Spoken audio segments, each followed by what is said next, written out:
Hi, I'm David Katzmeyer, and I'm sitting with one of the members of the Samsung PNB850 series. There's two sizes in that series and two sizes in the sister 860 series. They share very similar picture quality, so this review will apply to all four models in the series.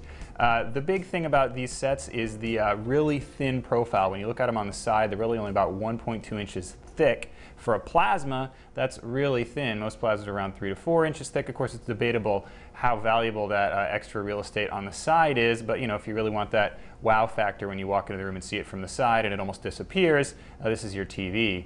We really do like the styling on this series. The stand has a stainless steel finish, and there's a transparent stock to support that really thin panel. The panel itself has really slick styling as well. Around the edge, it's kind of got this transparent edge, and the finish is nice and glossy, so all told, it's one of the better looking plasmas out there. Feature-wise, there's a lot to talk about. This TV has a lot of different adjustments. You can go into the picture menu and play around with the color temperature, gamma, color points, and pretty much everything in between. It also has Yahoo Widgets, which are Samsung's interactive kind of functionality. The widgets allow the TV to display updates for weather.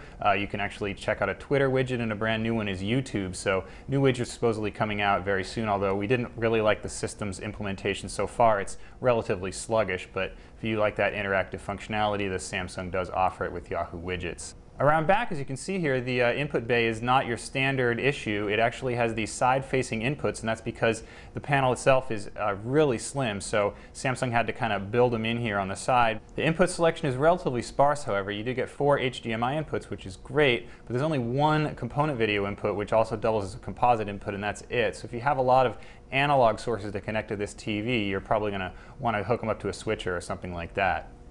The picture quality on the Samsung was very good. We really were impressed by its color accuracy. Again, with all those adjustments, we were able to get the color very close to perfect. On the flip side, it does have very deep black levels, but not quite as deep as some of the best plasmas on the market. So when you have dark scenes, the blacks are just a little bit grayer than we'd like to see, and all things considered, it's not quite as dark as even Samsung's less expensive 650 series, but again, still, the blacks are pretty darn good.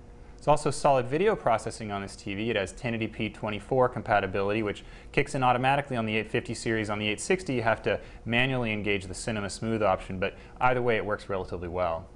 That's a quick look at the Samsung PNB850/860 series, and I'm David Katzmeyer.